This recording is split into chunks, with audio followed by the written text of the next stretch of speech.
Hey, I'm back, baby.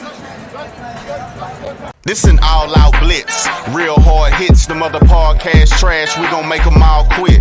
We cover all the topics with intelligence and logic. I know you wanna score, but ID gon' stop it. We from Texas, so that mean that we Texans. Breaking down the X's and O's, our profession. No complaining, just training, you see the progression. They had a Pro Bowl for talk shows, we get selected. We gon' celebrate every win like a birthday. Ray J with the news, first with all the updates. Spin move on the competition, yeah, we juking them. You not really in touch if you not tuning in. This is Crenshaw, Briggs, and VT. We want the touchdown, we not trying to go for 3. And it's best if you get up out the street, cause them bulls out the pen and they bout to stampede. Houston, Texas, what up? What up? What up? What up? What up? What up? Hey!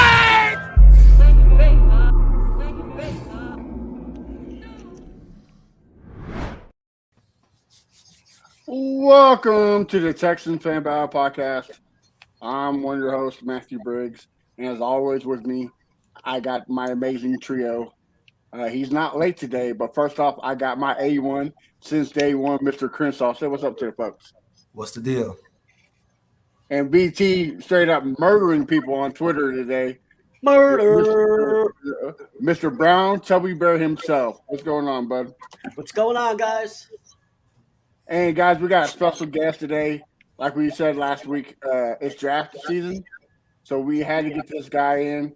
We have the feature writer for Team NBS Sports, blogger, vlogger, whatever you want to call it. We were arguing this earlier for Zenny62 Media, and also at Consistent Draft Service, the HBCU draft expert, Mr. Bill Carroll. How you doing, sir?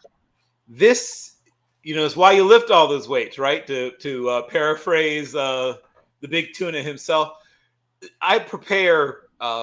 I sleep about 5 hours a night all year round to do this, right? Because like most of you, I have a family, other things I have to do. So I have to mark out 2.5, 3 hours a night every night to just, hey, I'm watching University of Mary tape. I'm watching East Central Oklahoma while other people are sleeping or eating or doing normal people things. So this is why I'm here. This is what it got me here. All right. Well, thank you again for coming on. Let's jump into some NFL news.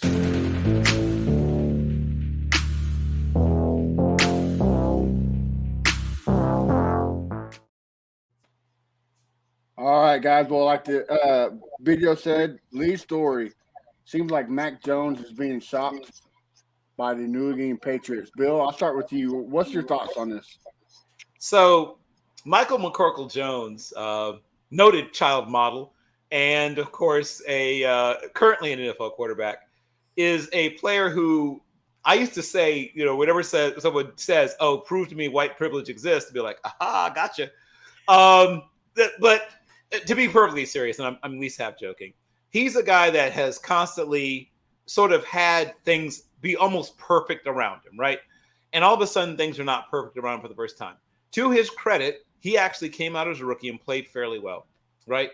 I think 22 touchdowns, I think 13 interceptions, 51 total QBR as a rookie, and didn't look like it was too big for him. Didn't play great, but didn't look like it was too big for him. And also to his credit, he managed to mostly not go off on people when they went all amateur hour in terms of, the offensive coordination. Well, they didn't have one, right? They decided we don't need an offensive coordinator. Okay, sure.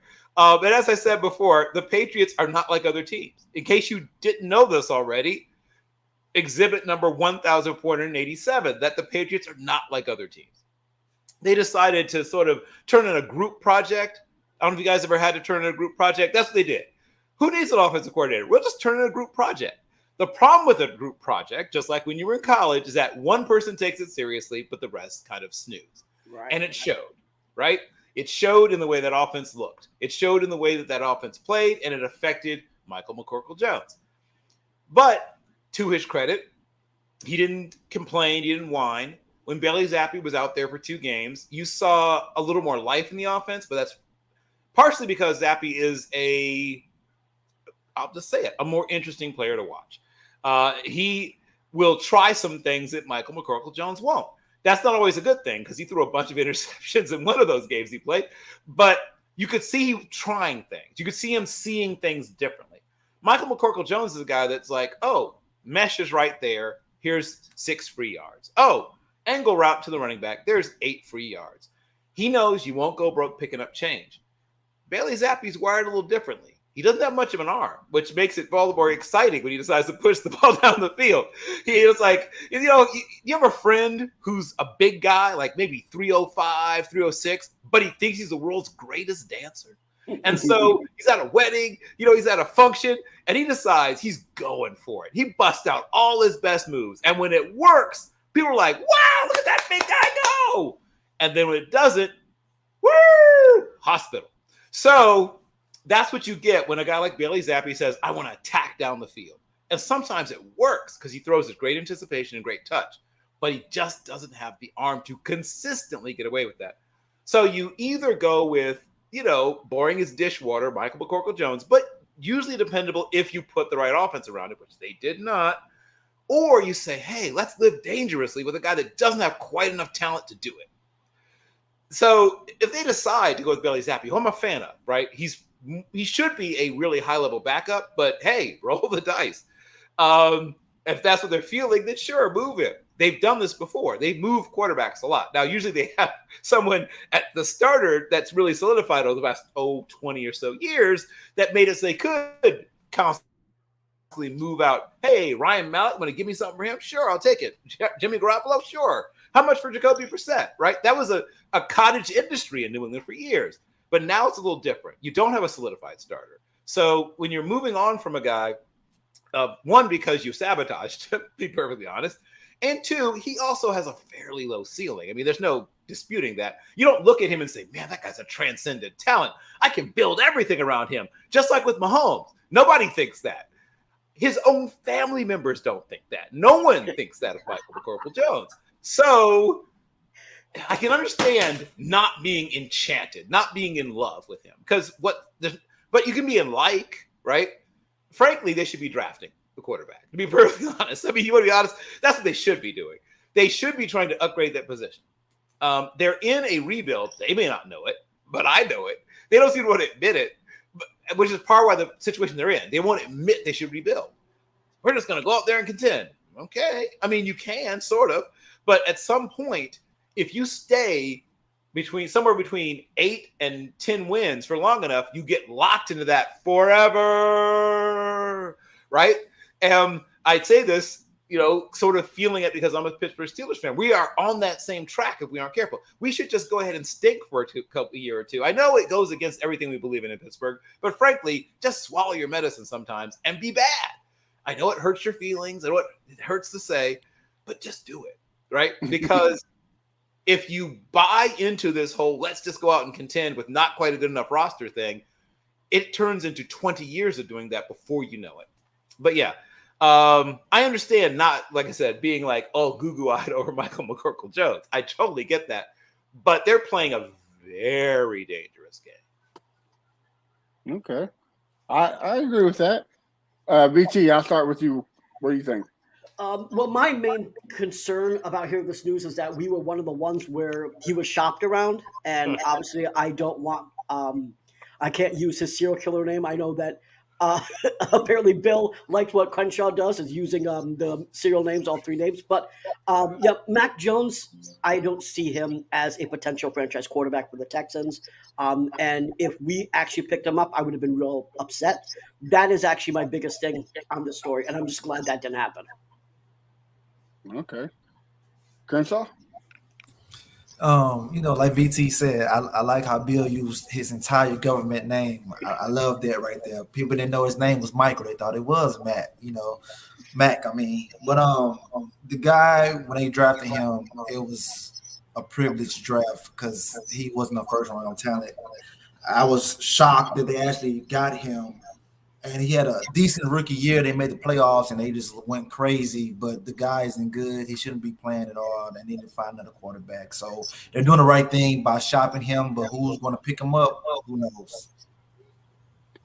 Like VT said, hopefully it's not the Texans. Well, guys, let's move on to somewhat Texan news. We have Bryce Young at the Raiders for a visit. But, Bill, let's ask this question. If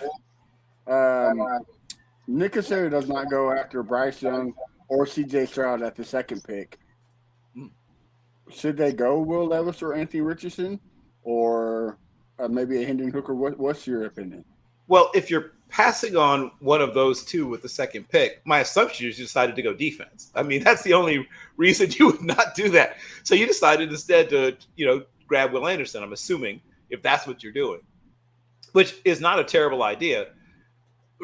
I mean, I'm old, so I remember all the furor around the Reggie Bush, Mario Williams days. You guys may not be old enough to remember that, but I was at that draft, and that was all the buzz. Will they take Mario Williams? Will they take Reggie Bush? And both guys ended up being slightly less than everyone thought. But certainly the odds-on favorite early on in the draft process, and even really up until the last couple of days prior to the draft, was still Reggie Bush, right? Because, I mean, he's a sexy pick. He's smart. He's funny. He has a 1,000-watt smile. He's going to get a gazillion endorsements. He's going to fill the stadium. While Mario Williams was a really good football player, but casual fans were just discovering his name during the draft process, right? If you're not a person that pays attention, like who's his name? What's it? Right? So he's not as sexy. He's not as interesting. He's not going to pack out the stadium the same way. People aren't going to be running around with their Mario Williams jerseys quite the same way. You're not going to see a bunch of hot women saying like, "Oh, Mario Williams," right? It's just not quite the same kind of excitement. So it was an unpopular selection. And Mario Williams actually had a very solid career. As once again, I don't know if you guys were following the team in those days. That's a solid career. Not spectacular, but solid. And then Bush had a couple of really good years, but was mostly injury prone, and also not used in such a way that he really got to show what he could do. If he was used more like the way Christian McCaffrey's being used, he would have had a different career arc. But he was born just a few years too early before people said, "Oh, let's split out." You saw Marshall Faulk do it, but that was the list pretty much, right? Like, oh yeah, we're gonna let Marshall Faulk run wide receiver routes. Reggie Bush can run wide receiver routes, and did it all the way back to Helix High School, where of course Alex Smith was his quarterback, right? But they ran wing T, so they weren't running him. They weren't throwing balls to him a lot, but when they did, it often was deep, right? They would, run that little waggle thing, and then boom, you think it's going to be it's play action waggle out. And then and on the backside, Reggie Bush takes off. And, he ran past people in college. Imagine in high school, right? Nobody's within 20 yards of Reggie Bush. Alex Smith is like, oh, okay. Boom, touchdown. But Reggie Bush was treated as a conventional running back. At first, he was a third down back, with sharing the load with Deuce McAllister. And the only time he really was the main guy was 1 year in Detroit, right, where he got the bulk of the carries. He was a guy that shared the load most of his career and only had a couple of really productive seasons. And Mario Williams had, I'd say, 3 or 4 really productive seasons, was above average in the rest of his career. But I think there's 2 definite long-term stars at quarterback in this draft class, and they're the top 2 guys. And then to me, the other guys are no more a sure thing than Jake Haener is. I mean, I think that you could put all the others in a bag and just kind of shake that bag up and reach inside. The most talented of them is Richardson, but he's also the one that scares me the most. It's the classic thing. Super high ceiling, super low floor. How risk averse are you? Are you willing to realize, oh my God, he's a more athletic black Jake Locker? Are you okay with that if that ends up happening? Because he's a guy that can do everything at times. At times, his footwork has been like a trip to the circus at times, right? And just like a trip to the circus, at times it's fun and exciting and everybody's all woo cheering. And also there's a time you have to clean up after the elephants. You get both of those things when you're watching Anthony Richardson. You both get cleaning up after the elephants, and you also get like a high wire act, beautifully executed. He does throw at times with touch and anticipation, but he also stares it down at times. He doesn't progress quickly enough through his progressions. He will definitely take risks that he should not take and throw some, oh my God, what were you doing, interceptions. At times, linebackers are invisible to him. If you know how to deep drop your linebackers and they have good hands, you might have a linebacker lead the league in interceptions against him. I mean, there's some things he's got to work on. To his credit, he's working on them. He's aware of them. He's got a good sense of his weaknesses. Was there literally swapping paint with Stacey Dales, trying to get in position to talk to him at the combine at the podium. And somebody asked him about his strengths, weaknesses. He broke himself down actually very accurately. Some guys act like they don't have weaknesses. I give him credit. He said, I rush, right? He actually nailed it. He talked about how, my feet are too close together. He nailed it. Like, he really did a good job breaking himself down. But those things are not as easy to fix as people think. Oh, yeah, he'll just get some NFL coaching and boom, bang, alakazam. It's not that simple, people. He's played one way since he was probably 8 or 9 years old. You don't just wave your magic wand that all goes away. Will Levis is kind of the same thing, but less, right? A little less talented, not quite as broken in terms of his mechanics. But another guy who will literally just drill a defender in the chest a couple of times a year where you go like, what the? I mean, literally, it's like, huh. And the thing that kills you is there's a receiver running free on that same play, right? And so, like, wide open, just naked, as we say in football parlance. But you instead decide to just try to drill it in to the underneath, dig to the tight end, which was double covered, huh? That's bold strategy, Cotton. I don't think it'll work out for him. So you've got to break those guys down and build them up. Like that's a project. Hendon Hooker is a guy that would have probably been in the fight for the second quarterback off the board, if not for the injury. Allen, since we know full names here, Allen is actually his first name. Just like his father, Allen Hooker was a terrific quarterback. I got to watch his father at NC A&T. Unfortunately, his father was a black quarterback before that was cool. But now we get to see, just like with Kyler Murray's dad, right? Kevin Murray, the same deal. Black at the wrong time. But Allen Hendon Hooker is a guy that plays in admittedly a simplified offense, right? I'm not one read. People say one read. That's not true. But they do dictate the read, right? They try to make it so that you have a high-low, and you can take either one. Or you'll have, like I said, they run mesh a lot. They run a lot of like Y sail. They run a lot of spot routes where you should have someone either breaking free over your face or you can work to the second read. So it's not a one read. People say that one read off. No, there's no such thing as a one read offense, but reads are dictated, right? It's this or that. It's binary is really what it is. But he does it well. He operates it at a very high level. And frankly, nobody's running, like the Elway offense that he ran at Stanford in 1983. Like nobody's doing that. Nobody is. So don't give me this person's offense. Now look at them all. They're all simplified, frankly, from what they were 30, 40 years ago. But his, because of the tempo, they are very up-tempo. They stay in the same formations so they can go so fast. So he hasn't had to work through some of the things that NFL quarterback has to work through. But he's very similar actually to Stroud, just in a even more simplified offense. But they're similar guys, physically similar. But one is younger, right? Stroud is significantly younger by over 2 years. So that makes a big difference. And so when people say, oh, Hooker's rising up the boards, well, one, no. I mean, that's not how it works. Because the NFL looks at things differently than fans do, and the media does, when you hear someone's rising, it's just that the fans and the media are now catching on to where the NFL always was. Gotcha. That's when you hear someone's quote unquote rising. No, they were always there for the NFL. NFL boards change very little from the beginning to the end of the year. The only things that really make big changes, one, significant injury. That's when a guy will legitimately slide. Serious off-field stuff. That's when a guy will legitimately move. A guy legitimately moves up, like seriously, like more than just a couple of spots up. One is if he is dramatically better as an athlete than everyone thought, right? If he's not a little better, I mean dramatically better. And even then it's not, 50 spots. It's 11, 12, 13, 14, maybe 16, 17 spots you might move. The NFL usually knows what you are, even before the season begins. They've been looking at you since you were in high school. They know who all the 5 stars are, who the 4 stars are, and especially the guys that end up going to big schools. They know who those guys are. Some of the guys who are 1 and 2 stars, they find out about. Those are the guys they find out about. But they've been looking at, the the big time dudes, I mean, Will Anderson was known to NFL guys, when he was 17 and a half years old. So those guys are on the radar, as they say. Yep. And you stay there until you do something to move yourself up or down, right? You start here, and that's where you will stay unless you move yourself up or down. So the whole thing about rocketing up boards, it's a cool thing to say. It's not a reality. It's not how things actually work in the real NFL world.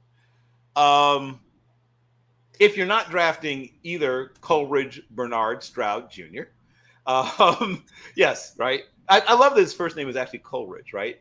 Especially as an English major, Samuel Taylor Coleridge, rhyme with Ancient Mariner. But he's right now the top quarterback on most teams' boards. Partially because, full-grown man, right? Over 6'2", 218 pounds. While people don't completely wipe you out for being, under 6 feet tall the way they used to, there's still a preference for the guy who's got a larger frame. And so there's a couple of teams that aren't there, and there's at least one or two teams that really like Anthony Richardson. But for the most part, everybody has Coleridge, Bernard, Stroud, boom, Jr. up there. And then it's a fight for two between a couple of people. Usually it's Bryce Young who wins it, right? Most of the time. But there's a couple of teams that don't have him at number 2. But if you're not taking one of those two, you should probably draft defense, unless you are super sold on one of the other quarterbacks. And I'm not super sold on any of the quarterbacks. And I like some of the guys like, Dorian Thompson-Robinson or Jake Hayner as much as, and I'm going to get them cheaper than some of these guys that people are pushing up into the, top 10. And I don't see those other guys as top 10 picks. Okay. Very interesting. All right. Well, BT, Crenshaw, anything to add to that? Yeah. So you mentioned that basically if you're not taking Bryce or Stroud, then go defense, right? So this brings us to a question that's actually going on right now on Texans Twitter, which is if Caserio doesn't take Bryce or CJ and he takes defense, and I'm not even going to talk about Will Levis or Richardson right now because you're basically saying go defense if you don't take those two. But if Caserio doesn't take a quarterback, meaning those two, and takes defense, do you think he's making a mistake, or do you think that that's right for his board? BT doing my job for me. I appreciate it. Go ahead. I don't think it's a mistake. I think that you should always go by what your board says. Most mistakes happen look at what the Browns did, right? They had 2 first-rounders. They had what their board said, and then they got all excited and ignored what their board said. And both those guys were out of the league in 3.5 years, right? So don't do that. Don't go out and supposedly talk to a homeless man or whatever it is you do and ignore your board. Don't do that. Go by your board. You have a bunch of people that you pay a reasonable amount of money to tell you who the better players are. Don't get a wild hair. Don't get a whim. Don't just suddenly wake up with a feeling and ignore all that work. Imagine how frustrating that is.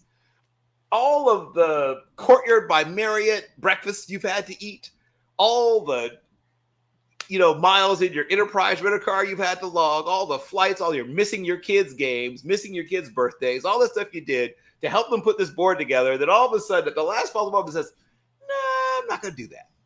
So what you're saying is that stick to being Kevin Costner, right? It's always your pick right there. Stay true. Emotion is a beautiful thing, and it's what makes us human, right? I love that. But you should not be using emotion to make business decisions, right? That's not how you should be using your emotions. Use your emotions to make personal decisions, not personnel decisions. They're similar, but not the same. All right. Crenshaw, you got anything to add?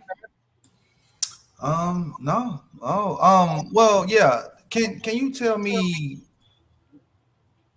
besides size, what on Bryce Christopher Young? There we go. Yes. My man. A little virtual dad. Yeah, but besides size, what you don't like about him? I like everything about him. He's a super competitor. He's a really terrific all-around athlete. And once again, as I'm going to reveal my age, he really reminds me a lot of Fran Tarkenton. Doesn't scramble around quite as much, but a lot of similarities.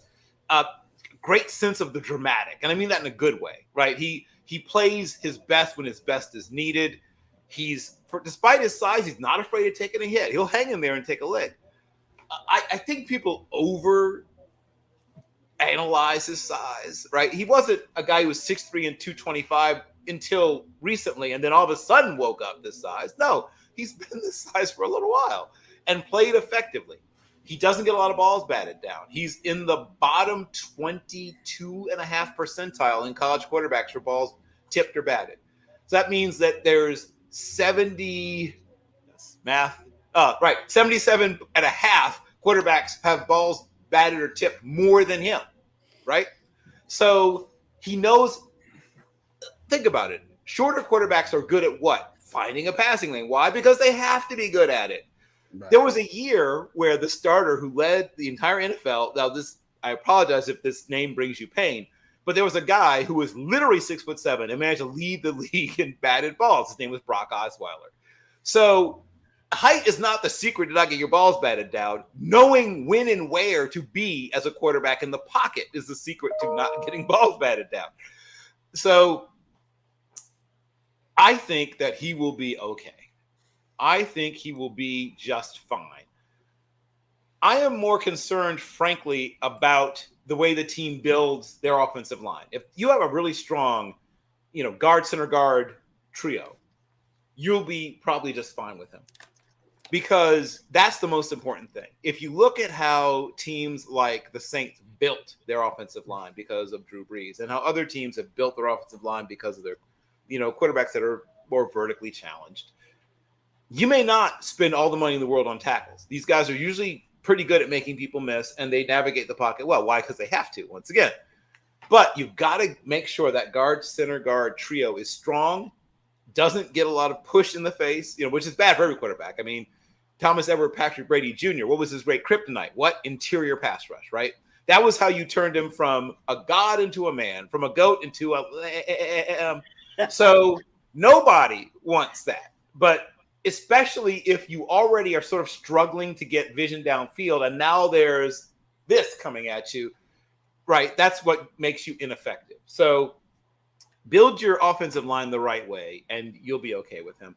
I just think people are, like I said, reading too much into some of it. I think he'll be just fine. He may not be a superstar, but I think worst case scenario, he's going to be a really good long-term starter, if not great. BT, you taking notes? I am. BT's been a hater of Bryce Christopher Young since because of his size. I mean, I will say I am starting to somewhat come around. I had to defend him a couple times, which you never saw me doing that, right? I even talked about him on my last video, so I'm coming around. Grab some of his basketball tape. You get an idea of not only his natural leadership ability, but also, like I said, that vision, right? Now, obviously, it's different in basketball because you don't have to worry about people, knocking the bejesus out of you, or you shouldn't have to worry about it. But you still see how quickly and accurately he makes decisions. And I just think that he has very little bust factor. He may not be a superstar, but he has very little bust factor. I'll be shocked if he isn't at least a top 13 quarterback in the NFL once he gets established. Bill, before we move on, I got a question for you. Yes. One of the draft prospects at quarterback is being represented by the same guy. We will not be named. I can't even say his name correctly. But does that play a factor for the Texans draft him or not? Because we say no, but the Texans fandom say yes. So be the deciding factor. Smart teams don't worry about anything other than, does this player do what we need him to do? Is this a very good player? And will this player fit what we like to do, fit our scheme? If you start worrying about who someone's agent is, who someone's friend is, where they went to school, who they're dating, I mean, what? It's already hard enough to do this job, right? It's super hard to find good players. It's incredibly difficult. The best in the world at it still missed. I mean, the best quarterback evaluator in the history of the planet might have been Bill Walsh, and he fell in love with Rick Mirer. So it's hard to evaluate players. So when you say, there's this extraneous stuff that's nothing to do with how someone plays on the field, and how tall they are, how strong they are, whatever. There's things that do matter, right?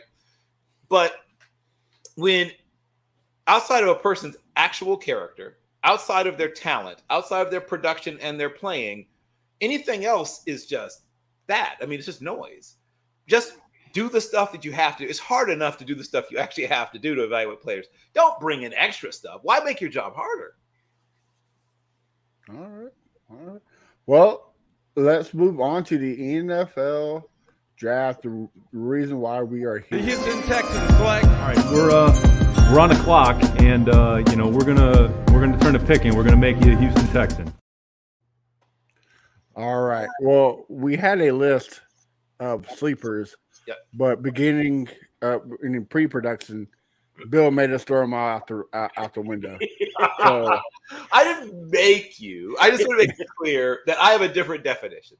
So Bill, thank you for saying that. So why don't you tell our fans the same thing? What makes a sleeper in your opinion? When I see a guy who has a second or third round grade and someone says sleeper, I'm like, So even a fourth round grade to me isn't really sleepers. To me are guys that NFL teams are still doing work on, right? If this is someone they've known about forever, that's not a sleeper to me. So I'll tell you about guys that I feel are truly sleepers. And I was talking recently to a young man, an offensive guard from the Air Force, about some of the toughest players he's played against. And he mentioned two defensive tackles by name, back to back. And I made me feel smart because it's two players I love. Scott Matlack from Boise State. And the only thing that I'm not in love with is he's older. Another guy that took that extra COVID year. I really feel like he could have come out last year. But he gives you that versatility. He's got a little bit of like Justin Smith or Trace Armstrong to him. He can play the 3. He can play the 4-eye. He can play the 5. He can even play a little bit further out. He's not a true outside pass rusher, but he's a really good interior pass rusher. He's good against the run. He has really great power. Like he's really strong. He's a technician. He's got a little bit of mean to him. I mean, not not too much. Like, he's not out there like WE, heel stuff like some of the, like Trevor Penning. He's not doing that. He's not Ndamukong Suh, right? No, not Trevor Penning, not Ndamukong Suh. No, but like a guy that will put it on a guy right up to the whistle. He's not out there doing crazy things. And I feel like the world is too low on him. The football world is too low on him. I've had a chance to talk to about 3 or 4 scouts, and they they're like lukewarm on him, and it's like, yeah, take another look. I just think he's better than most people think. And to me, that's a sleeper, right? That's a guy that some people have rated as a late day 3 guy. Some people have rated as an undrafted free agent. And, like I said, he's not super old. He's not quite 23, even with the extra COVID year. So he's not super, super old. He's got decent arm length. 32 and a half is decent, not great. He ran right about 5 flat, came in at 308. He's 6'4" and 1/8. But when he slimmed down, he has slimmed down at times. He can run under 5. But he's a guy that gives you that consistent push. And I really wish he'd come out, like I said, last year, because his best year was last year. He had 41 tackles, 7 sacks, playing on the interior and forced a fumble. Had a great year, and then he had a not quite as great year this year, but parts because teams were game planning for him, which I would have too. Dropped down, but still was productive. Don't get me wrong. I mean, he had 48 tackles from the interior, but only 2.5 sacks. But still got consistent pressure. And considering he's playing 3 and 4-eye most of the time, that's still not exactly embarrassing. And if he did the same thing at Alabama, people would be talking about a second rounder, especially with the same size and power that he has. So that's a guy I really like. And the other guy that this offensive line was talking to from Air Force mentioned by name was Jonah Tavai. And that's another guy that I just can't understand why people aren't talking about more. The 3 sort of holy trinity of wildly underestimated, in my opinion, defensive tackles in this class are Dante Stills from West Virginia, who I think people are finally waking up to. The aforementioned Mr. Scott Matlack. And the third in that holy trinity of wildly underestimated offensive tackles to me is Jonah Tavai. Now, Tavai is a little smaller. So Matlack's over almost 6'4" and over 300 pounds. Or, he came down at like 290 something for his pro day, but plays at a little over 300 pounds. Tavai is right at 290 and about 6 feet on the nose. So he's a smaller guy. He's He came from San Diego State, correct? Yes, sir. There we go. see? But that's a guy that means is legitimately a sleeper because, once again, NFL teams know about him. I'm not saying they don't know at all, but I think that they're missing. To me, they're missing on him a little bit. I think that he probably, if he gets drafted at all, will be very late day 3. But I'm a big fan of his, and I think that he'll probably be a rotational guy just because of the size issue. He'll never be big enough, I don't think, to be a full-time interior player on defense. But I just think he's better than most people think. I'll give you a bonus one. I'll give you 2 real quick. Dom Peterson is another similar guy. Dom's right at around 300, 299 to be exact, but right around 300. Once again, squatty-bodied guy, about 6 feet on the nose, but really good technique. Can he play on the nose? He's done it. I don't think that's his best position. I think he's a 3 tech, but at times in college they asked him to play like a 1 technique or sometimes a cock nose shade. But I like him a lot. And I think he has a real chance to be, once again, a productive rotational player. And another guy who's an actual tweener. He's played some outside and some inside is Tyler Lacey from Oklahoma State. Once again, this is my idea of a sleeper. Because most people see him in the 250s. And I would consider him, I'm not talking about super early, but into the 5th, early 6th, I would consider him. I think he's going to make a team and then be a pleasant surprise. He only came in the upper 270s. He's played heavier than that, but once again, he slimmed down to run. But he can play at probably as high as the low 290s, and he's legitimately just under 6'4", I think 6'3" and 7/8. But he's got long arms, and he's got big hands, and so that helps. I mean, 33 and a quarter-inch arms and big, giant hands, 10 and 7/8, right? That's almost 11-inch hands. So that's like 2 people's hands or 2, smaller hands. But he's a big guy, ran right around 5'1". But I think he's probably capable of running better than that. Not that matters that much for the position he plays. But he's a guy that is going to give you some scheme versatility. He can play basically all up and down the line. You could ask him to slim down and maybe try to make him. I wouldn't do that because I don't think he's ever going to be quite twitchy and bendy enough to be a real outside pass rusher. But he is a guy that if you play like those radar defenses, once again, the Patriots, right? You play those amoebas, those radars, where you just want guys to kind of walk around, move around. He's perfect for that. When you talk about Dom Peters, you talk about the one that played some edge at Nevada, correct? Well, I mean, he's 6 feet and 299, so I wouldn't say. I mean, they moved him around the line a little bit. He moved. That's what I'm saying. He moved. He moved around a little bit. He played some 5 but, tech. He did play some 5 tech. Yeah. Yeah. Look at you knowing football. I like it. You might think he has a football podcast or something, I mean, I my favorite thing of I love the season. Don't get me wrong. I love to play on the field, but when it comes to draft, that's my favorite part of the whole. Yes, the sir. whole year. I love it. Yep. So, well, Bill, let me ask you a question before I send it to these guys. What is your perfect fit for the Texans throughout the whole draft? Throw some of those sleepers in there if you can. Okay, so we're talking about late. You're talking about late, like day 3 guys? Yeah, because obviously first, second, and third, and possibly fourth is going to be quarterback, receiver, edge, center. Yep. So tell us what at day 3. Who, if you're the Houston Texans, who are you going after? Yeah, so that's RDs. This is this is why I do this. If he should fall into the 5th round, if there's 2 tackles I'm a huge fan of, and I think worst case scenario, I mean literally the worst case scenario, these guys are going to be, swing tackles, but I see either of them could someday develop into starters. One is Earl Bostic Jr. from Kansas. And I think word has gotten out on him a little bit. Like when I was talking about him a couple of months ago, people were like, now I'm getting a little more traction there. I think once again, the NFL has always been higher in him than, draft Twitter or just fans have been. So word's getting out on him. That's the first thing. So if he's there, say at pick, I would take him as high as 104. But if somehow he makes it to you at pick 161, run. If you jump over people if you have to, but get him if he's there. Then at pick 188, there's so many players I like in this class. I'm assuming, you guys can use everything, so that makes it a little bit easier. Kick us while we're down, Bill. Kick us while we're down. You know what I mean? But I mean, like that makes it exciting, right? Because you don't have to say, oh, I have to pick this. No, pick good players. You can just, close your eyes and throw a dart on the board. Just pick good football players, right? If you just do that, just pick good football players.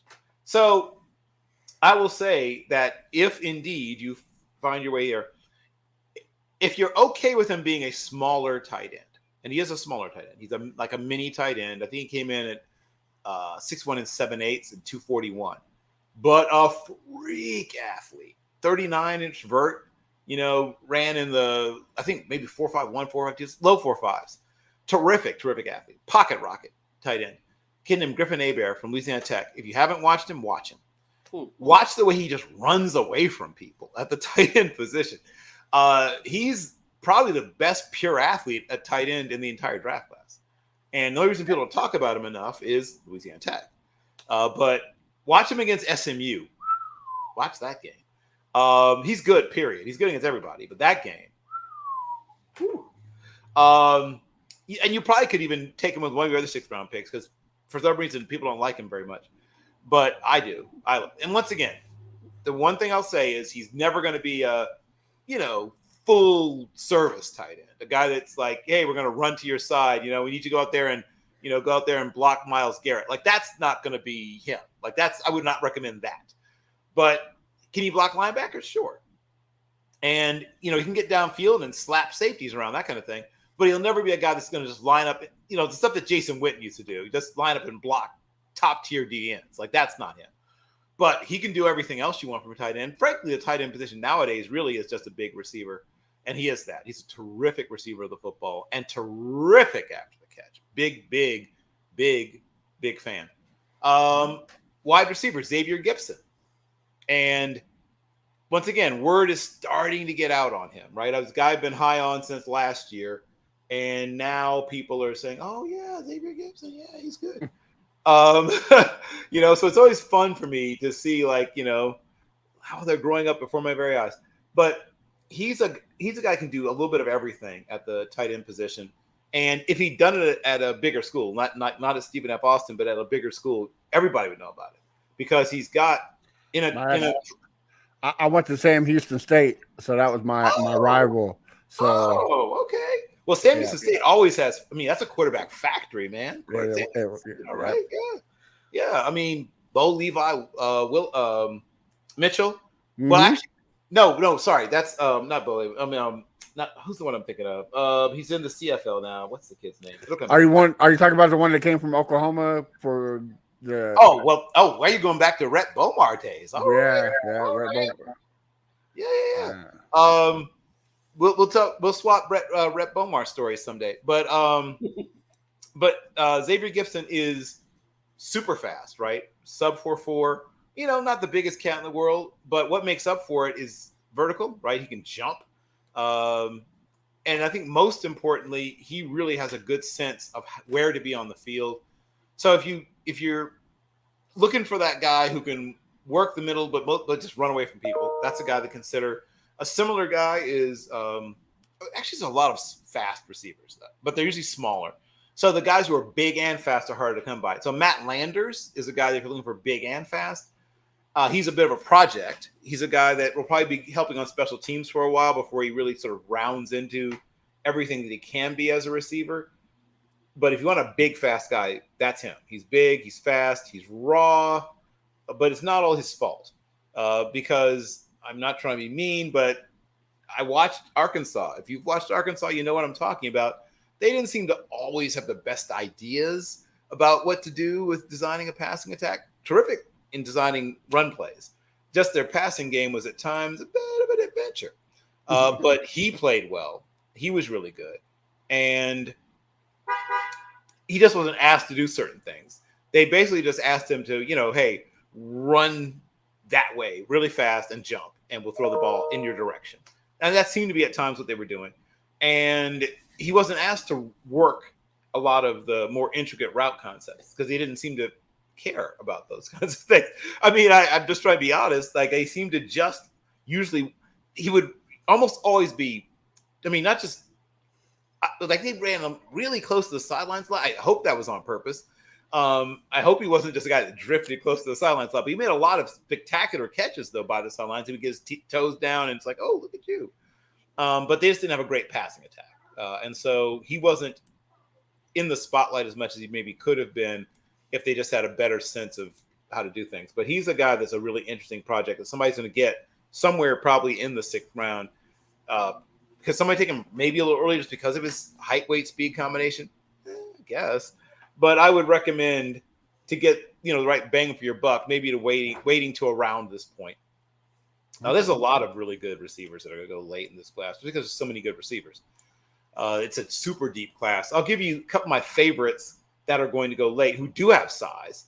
And one of them is one of the stars on what I call my all-name team, Jadakiss Bonds. So I heard the walkout music we had, shout out to Jadakiss, but probably, obviously that great Southern work, you have a little bit of that dirty South feel on the walkout music. Thank you so much for that. Got you hyped. But Jadakiss Bonds from Hampton is a guy who's got a big frame, first of all, which unlike a lot of the receivers in this class, is a smaller group for the most part. A lot of 6 feet and unders in this draft class. So Jadakiss Bonds' size helps him. He's almost 6'3", 6'2" and 3/4. Came in at about 205 at the HBCU Combine, and he runs in the low 4.5s. So hand timed because they don't let track the time at the HBCU Combine. So even if you add, let's say 600 of a second, you're still talking about mid to upper 4.5s with a frame that size. He has really good body control. He runs good routes for a guy that size, and I think he has real potential. I'll give you one other one, Shaquan, aka Shaq Davis from South Carolina State.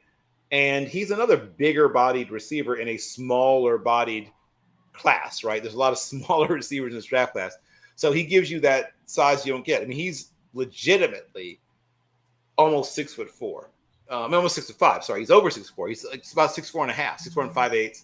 Came in at 217 pounds at the HBCU Combine. Not quite as fast as Jadakiss. He ran in the low 4.6s hand time. So even when you add, once again, some extra time to it, you're probably talking about 4.65-ish, somewhere in that 4.61 to 4.65 range once you add in, what it would have been in electronic time.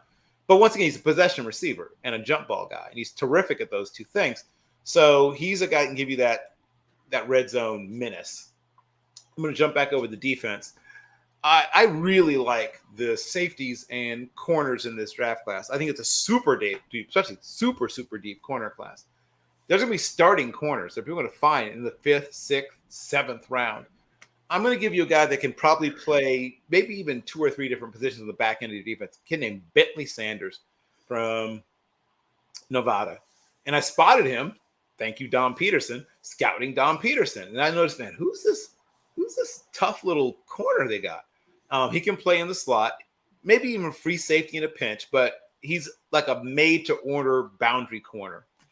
And he's a good tackler, and he's tough, and he's strong, and he's athletic enough. Not a freak, but he's athletic enough that he can hold up outside. I think he has real potential.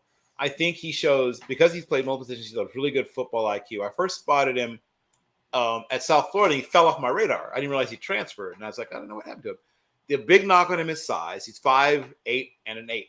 So he's going to probably be, slot only at the next level. But 4'4", 140, and like a tough guy. I mean, like a legit tough guy, despite his size. He's not afraid to come up there and put it on you, even though he's, 173 pounds. So he's going to go probably as an undrafted free agent just because of that. But he's going to be great on special teams. And then somebody's going to get hurt. And he's going to be asked to go out there and play some nickel or play some corner. He's like a miniature Avonte Maddox. For those who remember him from Pitt, who found his way to the Eagles and was really supposed to be a special team backup guy. And then they had a huge spate of injuries a couple of years ago, where at one point, all of the guys who were starters coming out of camp were injured. They went through, all of the starters were gone. So Avonte Maddox, as a rookie, started at 3 different positions for the Eagles. He played nickel, he played outside, and he played free safety as a rookie for the Eagles because of that. And I think Bentley Sanders, who's a miniature version of Avonte, could do something similar. So that's a guy I really like. Let me at least mention the guys on your list because I don't want to completely ignore them. Andre Yoshibas is a guy that I really like from Punahou High School, right? The same high school that gave us Barack Hussein Obama, but terrific all-around athlete, a guy who was a terrific three-sport athlete in high school, a terrific two-sport athlete in college, has the highest scoring heptathlon score in this past track season, and set the Ivy League record for the heptathlon. Also holds the Ivy League record for the 60 meters and ran the fastest 60 meters indoors the past indoor track season. So he's a terrific athlete, 6'3" and 1/8, and 200 pounds. In fact, 206 pounds. So good size, tremendous athlete. I mean, remember, this is a guy who, hurdles, sprints, pole vaults, throws a javelin. I mean, to be a heptathlete, you've got to be a grown athlete. And he is. He hasn't been asked to do some things he'll be asked to do at the NFL level, but I think he will do them. I think he's still underrated by some people. The word is very much out on Jonathan Mingo. I think that him being a fifth rounder is gone. I think that the word has gotten out on him. So he's probably gone somewhere in the mid third, but it's still worth it. I mean, that's still good value. Him and Sidney Rice. Sidney Rice is, I think he's. What was she? Sidney Rice. Yeah, I don't know why I say Sidney. Man, my name is. Yeah, I might because he's somewhat similar. But the problem with Rasheed, not problem, but Rasheed is a guy that's got to work on his mental part of his game, his attitude. He's a guy that can sometimes. I don't want to trash the kid because he's a good kid, but he's wired in a certain way that he has to be coached a certain way. So he can't go to every team. I'll put it that way. He needs to go to a team that has a more nurturing approach, but not soft. Nurturing but stern. Like they want you to feel loved and feel appreciated, but expectations are expectations. You have to meet them. If you're too soft with him, he won't do all the things he's supposed to do. And if you're too hard on him, he'll shut it down. So you got to be just right. But if he goes to the right situation, he's going to surprise people in the good way. If he goes to the wrong situation, he'll surprise people in the bad way. All right. Payne, a good all-around again. But I want to touch briefly on Zach Kuntz. So back at Penn State, when they had Gesicki and Kuntz, they might have had the greatest height, weight, speed. Like they would have won the RAS Bowl, the Relative Athletic Score Bowl for tight ends when they had both those guys at Penn State back in 2017, 2018. But he got stuck behind other people at Penn State, transfers out to Old Dominion. And he had a decent year this year, but the year prior, he was over 700 yards in receptions, 9 touchdowns. And then a little bit down this year, but throw on his junior tape. He's an unstoppable killing machine. And when you think about a guy that's 110 high hurdles champion, who's that size, right? You think about corners and receivers, maybe even running backs sometimes being 110 high hurdles champs, not tight ends.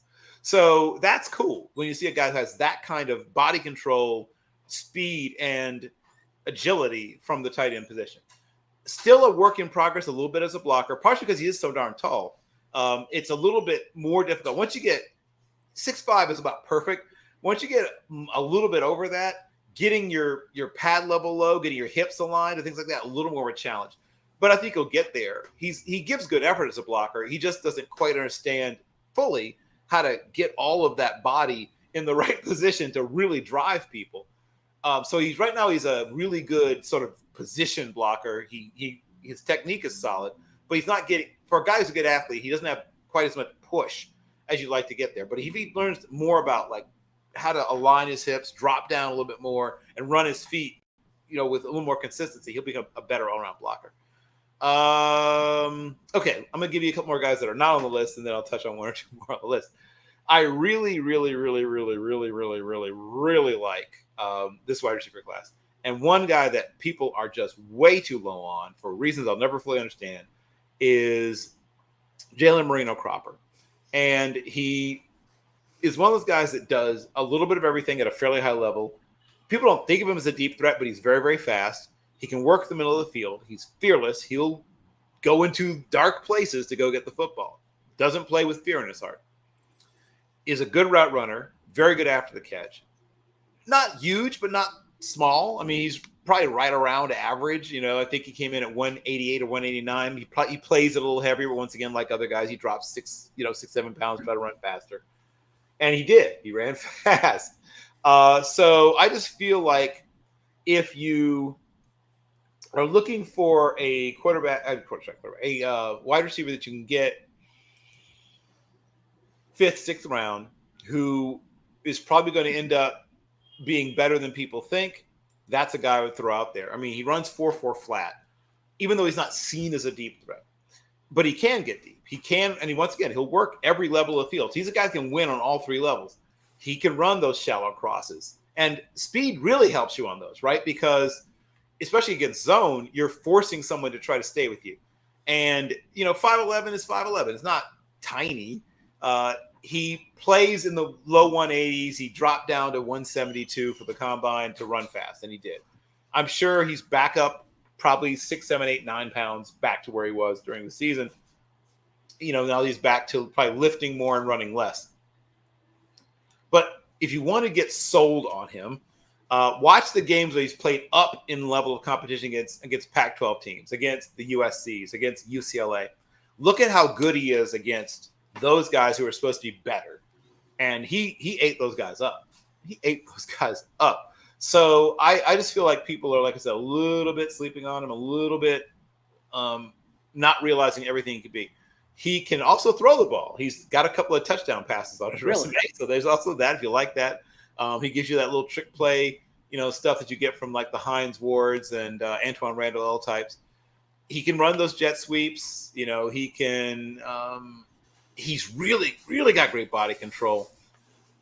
He's just not super physically strong. Like if there's one legitimate knock, and I have to agree with it, is he can get, you can take him, you can redirect him, you can knock him off his path fairly easily. He's not a guy who's breaking tackles out there, but he is good after the catch. And he's really loose, like he's really limber. He's really got, like I said, really got body control. I'd like to see him get stronger. I'd like to see him work better against press, which is his main nemesis now. I'd like to see him work back to the football a little bit more on some routes.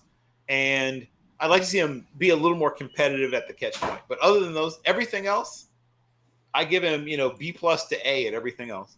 And I just think people are too low on him. Bill, I would love to hear the whole list, but we are kind of timed. Okay, got it. So we're going to move on to our fans' favorite, where we ask you a question, but here's a little video for you.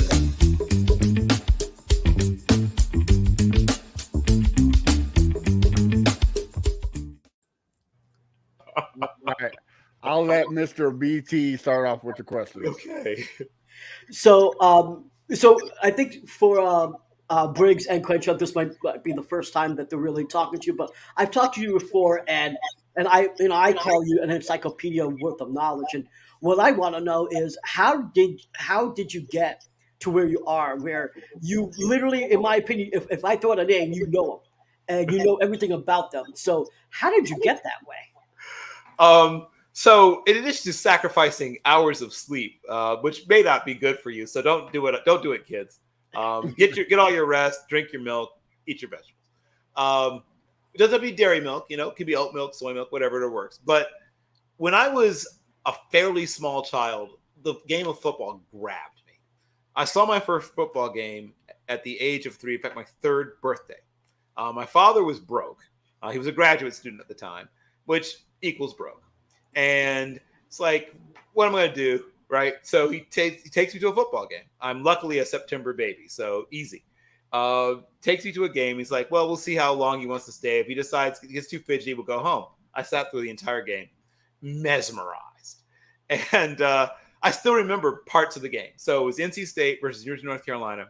And Don McCauley, who played about 8 years in the league with mostly the Colts, and had 1 year with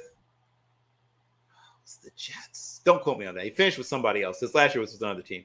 But spent about 8 years with the Colts and was one of the first really great third down receiving backs in the NFL at the time. But he went wild on NC State for about 228 or something yards. At that time, it was the single game record, which has since been broken in Carolina. And that was it. Like, I was locked. Football, and me. By the time I was about 7 or 8 years old, I was taking notes on games. Just for what reason, I do not know. And then I played a little bit poorly.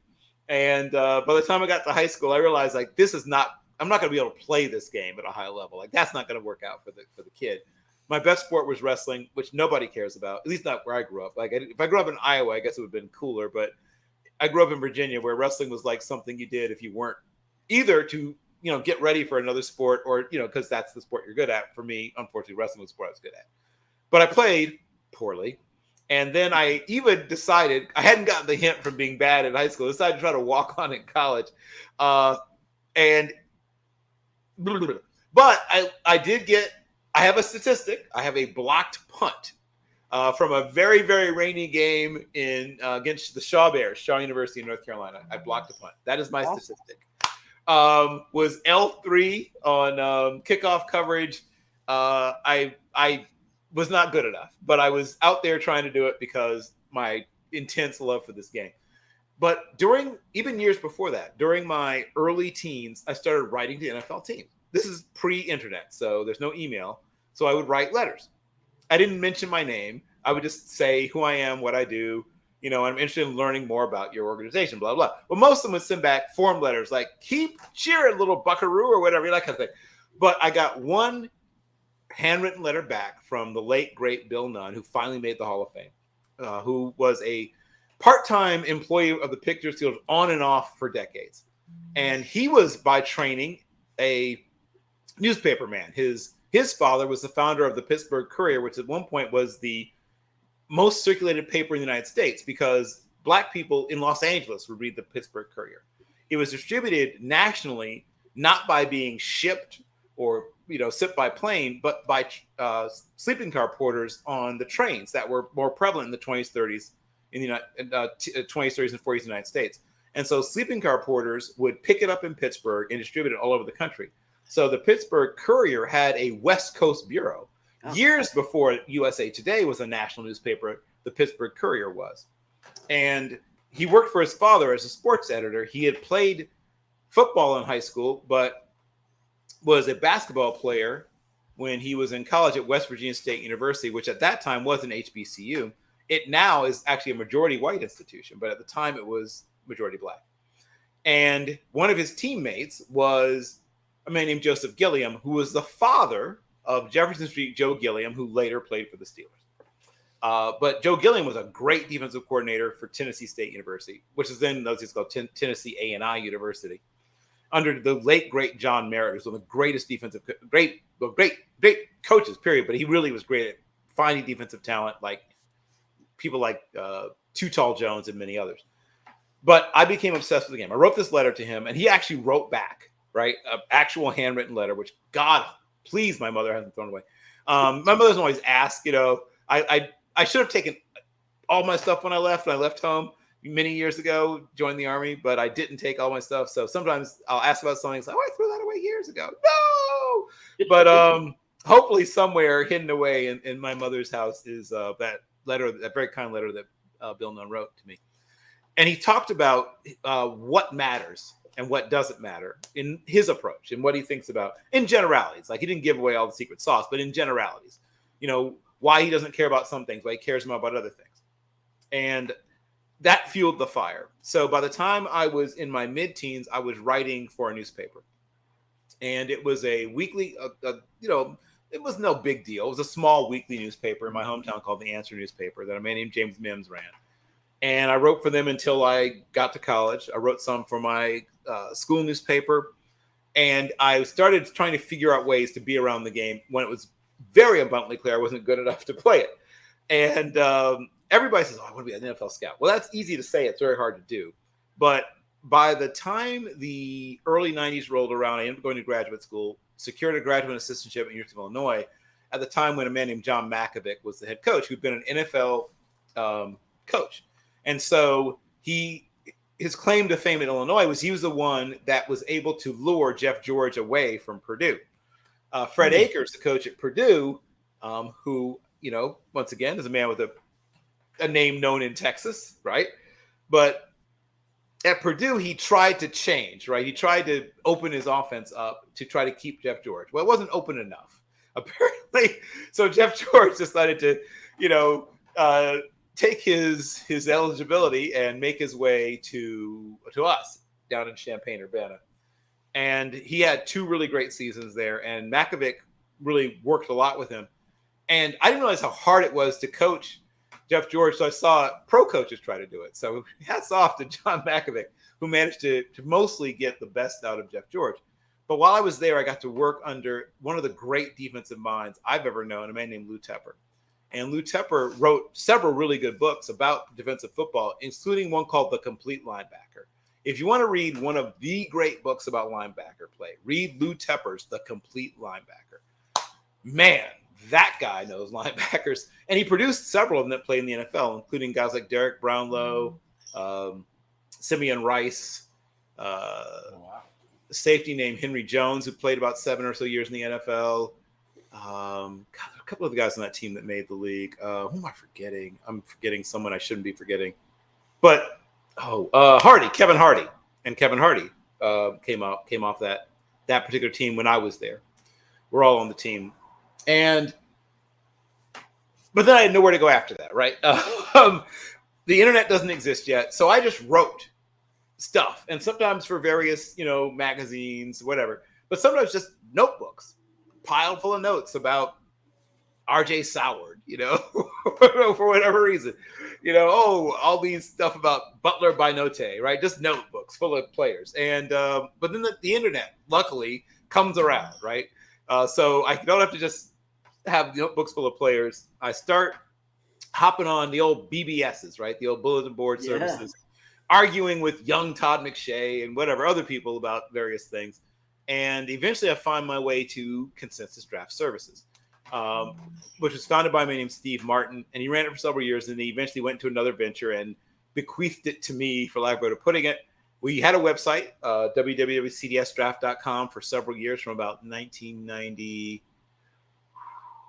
7, 6, 5, somewhere around there, until about 2012-ish, 11, whatever, something like that.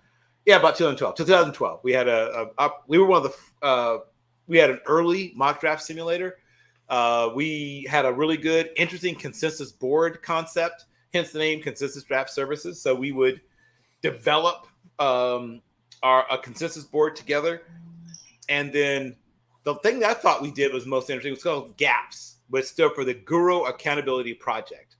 And so what we used to do was keep tabs on all the quote-unquote draft gurus, right? Including Kuiper, John McClain, Palmer Hughes, Jerry Jones, not the Jerry Jones you're thinking, but the guy that used to put out the drugstore list, who was a Claremont, Ohio pharmacist, well, later retired pharmacist. That was called the drugstore list because he was a guy that ran a drugstore. Howard Balzer, the late great Joel Bucksbaum, all the, and we would keep track of, like, here's what they said, and then years later we go back and say who's actually the most accurate, who's the most effective. We almost always end up going with Bucksbaum. He usually won, or wherever you would put it, until unfortunately he passed away. But we just looked at the accuracy basically of what they said about players and how it played out versus how the players actually performed in their NFL careers. That was what I was most proud of. And then the thing I started there, that was actually one of my pet projects that I still kind of do on the side, is called the All Underappreciated Team. We did the first one in, what year was it? Chris Gokong was in the draft. Whatever year it was that Chris Gokong came out of Cal Poly San Luis Obispo, was the first year we did it. And it was a first, second, third, and an honorable mention of players that we thought were the most sort of slept on players. So a player could play their way off the team by being embraced basically by the consensus. So a guy might start out the year on the preseason all underappreciated team. By the end of the year, when everybody's like, oh, this guy's amazing, it's like, okay, we are off, right? We have to replace you with somebody who's still underappreciated. So that was the fun part of it, was like trying to see how many players we really liked were still not being embraced by the people who were supposed to be able to tell who the good players are. So I can remember some of the guys, like Austin Lane from Murray State was one of the guys who was like, I think he was our defensive player of the year of the All Underappreciated Year team one year. Who else has been on it? I mentioned Chris Gokong. Clay Harbor, right, was on it one year. Oh man. There's a running back I'm thinking. Ryan Moats. Was on our underappreciated team. He was I think it was our running back of the year one year for the All Underappreciated team. So did that website. Also hooked up with a man named Bill Chackus, ran Football Reporters Online. Later wrote for a e-zine of the NFL Players Association called Pro Player Insider. I'm leaving people out. There was something called Fan IQ, which is this really, really cool sports site that got bought out and killed by Facebook because Facebook kills everything it touches. But it was a fantastic website, and we were all excited initially when we thought we were going to be acquired, and we can now get paid, whatever. But Facebook killed it. But it was a really cool site. I met some cool people. I'm still friends with some of them, so I'm not too upset about it. But it could have been so much cooler, so much better. I ran a little draft community back. Once again, another thing that got killed by corporate negligence. There used to be something called Yahoo 360 back in the day, and it was this, I thought, brilliant thing because it was somewhere between Twitter and Facebook. It wasn't quite as like grandma weird-ish as Facebook could sometimes be. Your grandma wasn't really going to be on Yahoo 360. And it wasn't quite as like polarizing. And plus, this is back in the the original character limit, so you didn't have these. You could write more long form stuff on Yahoo 360. I felt like it was easy to make it visual and fun and whatever. So it was better than MySpace, more and easier to use, at least in my opinion, than MySpace. It let you do more long form stuff than Twitter, and it was not quite as like you might run into your grandma. Like on Facebook. So I thought it was going to be this great thing. I put a lot of work into it, and then they shut it down because Yahoo also kills everything it touches. So I mean, there's a really good documentary somebody made about Yahoo, and it's like, you guys are the worst. Like, they made some of the most astoundingly poor business decisions in the history of history. Yahoo could be literally the biggest thing going, and they've blown it at every turn. But that's a whole other show. Getting to what you're saying about how I got to be me. So I was a tape grinder or whatever it was for a long time, and then I started looking more and more at how to be better and more efficient. So I got deeper and deeper into looking also at the numbers, particularly production analytics. Physical stuff is good too. I mean, and I look at RAS, but RAS is what's called a gumbo metric. It throws everything in the pot. So because of that, it gets skewed sometimes. A guy can be fantastic across the board, and that's one really bad thing, and it drops him, or the other way around. Guy's kind of meh, and then he has incredibly long arms, or has a 45-inch vertical, and now he looks like he's good across the board, right? Because it doesn't disaggregate. It throws everything in the pot. And I don't mind that. It's cool. It's a fun thing to talk about, but I want to look. I mean, if anyone's ever taken a statistics class or ever taken anything or worked in engineering knows that when you start mixing together different kinds of data, you get further and further from understanding where the problem is or diagnosing things, right? Because you're mixing, you're crossing the streams, I want to disaggregate. I want to find where the strengths and weaknesses are instead of throwing them all in one pot and spicing it and eating it. I want to know what all the ingredients are going into the pot and which ones should matter, which ones should not. And RAS takes that away from you. I love Kent. I'm a big fan of Kent Lee-Platts. I think that Kent Lee-Platts should be revered for what he's done. But for what the work I do, I need the data separated. I want to know how much this matters versus that. So if this guy doesn't make it, I don't want to just look at RAS. I want to look at his 3-cone, right? Or I want to look at his vertical. Or I want to look at specifically at the ratio. Like if at a particular position, if a guy only has a 32-inch vert, but the 3-cone and the 40 are all good, things like that, I've noticed at wide receiver, that's fine. But like pass rushers with really bad verticals almost never work out. But shout out to T Sizzle, to Terrell Suggs, because, hey, sometimes it does. But generally speaking, there's things that set off alarm bells. And so I want to find which things those are. And then the thing that most people ignore is production. But they don't. Let me put that differently. People misunderstand production. They think, oh, wow, this guy had 0 sacks. This guy had 8 sacks. Sacks are cool and fun. And I love them, but they're not a good predictor of future success from any player, right? Whether it be linebackers, defensive linemen, defensive tackles. But solo tackle market share is a great indicator. And so I'm going to mention a man named Justin James Watt, who I essentially understand is a secular saint, I believe, in the state of Texas. Yeah, pretty much. Okay. Yeah, I believe that he may be up for beatification, I believe. So, and if you look at his tackle for loss numbers and his sack numbers, they're solid, but nothing to get excited about. But look at his solo tackle market share for the position he plays. He's got solo tackle numbers like linebackers. And that was how I knew he was going to be, at very worst, a very good player with a chance to be great. Why does solo tackle market share work so well in finding good football players? Because they're around the ball, right? They're around the ball. Tackles for loss and sacks, there's lots of things that can go into you not getting a sack or you getting a sack. You can make the play but not get the sack. We see it all the time. But if you're getting solo tackle market shares, it means you're getting there first. You're around the ball before everyone else. You're not cleaning it up, right? So a lot of times when a guy's get a sack or a guy's get a tackle for loss, it's because somebody chased him into him, right? We've seen that a million times where it's like, this guy makes the play, but he doesn't make the tackle. If you are a guy that is getting a very high percentage of solo tackles, not assisted tackles, solo tackles, that means that you're getting there first, right? To quote the general Jubal Early, right? Get there firstest with the mostest. That guy who does that consistently throughout his career in college almost never fails. Almost never. If the closest thing to a zero bust thing on defense is finding a guy with a super high solo tackle market share. At the very worst, you're going to get a guy that ends up having an okay career.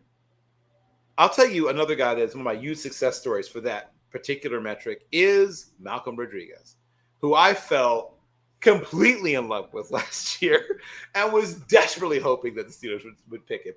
And I was so upset when he didn't get picked by them. But he went to the right place, though. He went to a team that really loves him and understands him and lets him be himself.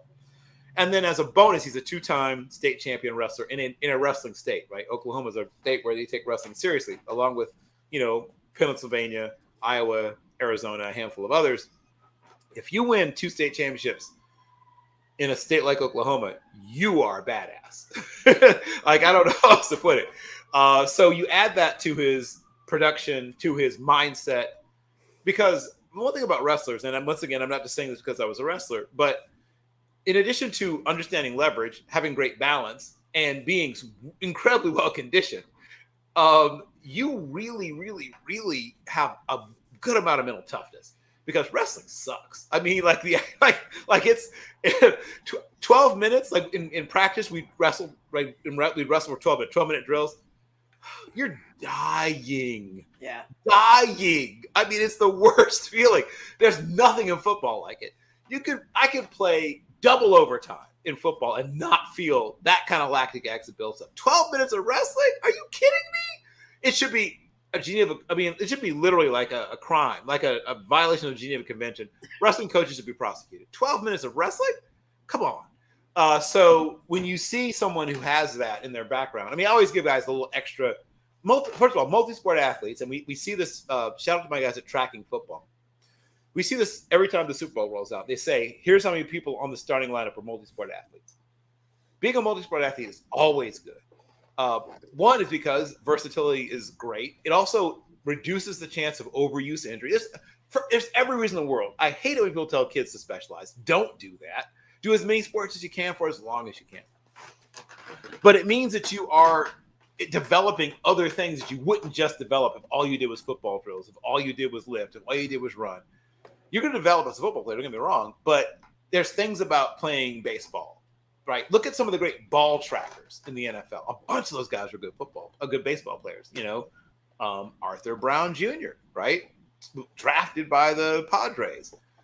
There's a bunch of those guys who I mean, a lot of really good basketball players. I mean, obviously, all the tight ends were basketball players. Almost all of them were great basketball players. I really think that people need to look at totality because everything matters. When I hear people say, oh, I don't pay attention to that, it's like, well, why not? I mean, like all the information is your friend if you make it your friend. If you focus on just a handful of things, well, one, you'll have a certain amount of success because you look so hard at those things, but you'll miss other things. I try to look at everything. Is that exhausting? Yes, it is. I'll just have to be exhausted. But it's worth it, right? So, yes, I want to know what kind of high school offense or defense they played in. Did they play multiple positions in high school? I want to know, obviously, multi-sport. I want to know, if they have had to overcome challenges, difficulties, and problems. Are they guys who were team captains? Were they multiple team captains? Were they voted on by their teammates or were they appointed by their coaches? That's a huge difference. If anybody here, and I think at least some of you here probably played team sports, it's different when a captain's elected by their teammates versus the coach saying, well, this guy's a team captain. Oh, right. Okay, awesome, great. It's a very different thing because when the teammates say this guy's a team captain, that guy's really a team captain. You know what I mean? Like that's not some I'm the coach's favorite thing. That's somebody who truly was respected by their peers. How do we know? Because they said this is our team captain. This is the guy we follow. Yeah. We follow this player. As opposed to someone saying, oh, look, he's got great grades. He's a really good player. Oh, and the coaches love him. Boom, team captain, right? Which happens sometimes too. But I want to know everything. I want to know it all. And so that drive to want to know everything, and I'll never get there, right? It's that relentless pursuit of the thing you'll never catch. But if you want to know it all, it'll push you to know as much as you can. All right. Well, guys, I hate this part because, like Kershaw says, it's the end. So, Bill, why don't you tell us where we can find your great stuff and your social media? I will do so. So, I have 2 Twitter feeds, no waiting. But the main one is that one right there, at 11 Bravo, at ELEVENBRAVO 138, which is a tribute to my old wrestling weight class and my old MOS. For those of you who have military backgrounds or military family members, you'll know exactly what that is. And then my other one, my backup or whatever, is at B Carroll. So it's at BCARROLL 138. Once again on Twitter. You can find, I'm dropping a couple of videos tonight, in fact, on Zenny62 Media. So that's on Twitter, it's at Zenny62. So at Zenny, ZENNIE 62. And it's mostly YouTube stuff. So it's this YouTube channel is Zenny62 Media on YouTube. And then I've got draft stuff, including mock drafts, player breakdowns, position rankings. Oh, and the 9th annual mock draft-a-palooza will all be coming up and powered by or influenced by or in conjunction with Team NBS Sports. And on Twitter, that's at Team NBS Sports. And they also have a YouTube channel, which is Team NBS Sports or Team NBS. There's more than just sports now, which is why they changed the name from Nuts and Bolts Sports to Team NBS. We've got culture and music and film and politics stuff now too, and even food. We have a food reviewer now, so even food is now on our site. This is some, as you just said, young man. This is my favorite time of the year. Like I can barely wait. I wake up very, very early, stupidly early every morning, and I'm breaking down tape. I'm working on things. I'm bothering agents. I'm bothering actually I've stopped bothering my NFL scout friends because this time of year I know they're going to lie to me and they tell me I have to lie to you. So, I don't need them to lie to me at this point. They stopped telling the truth probably back towards like end of November, into December, because, lying season kicks in no longer after that. So anything you hear, take it with 2 metric tons of salt from this point going forward. Okay. All right. BT, where can we find you at? Yeah, you can find me on Twitter at BrownChubbyBear. You can find my latest article at fanbattlesports.com.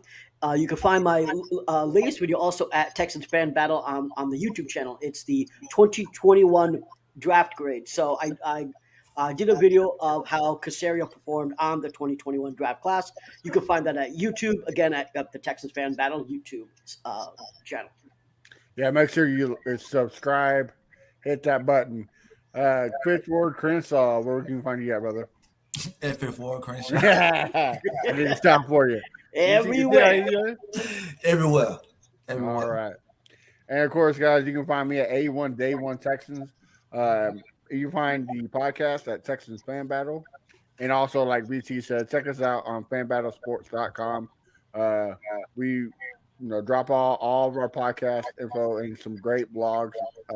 Even though if you don't like the Colts have a pretty good one, and as well as the Titans. So make sure you check that out. And guys, until next week, we'll see you later. Have a good night.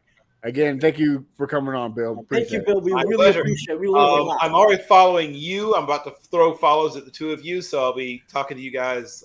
And if anyone's interested in being part of a live 7-round mock draft spread over 3 days, let me know. Yes, sir.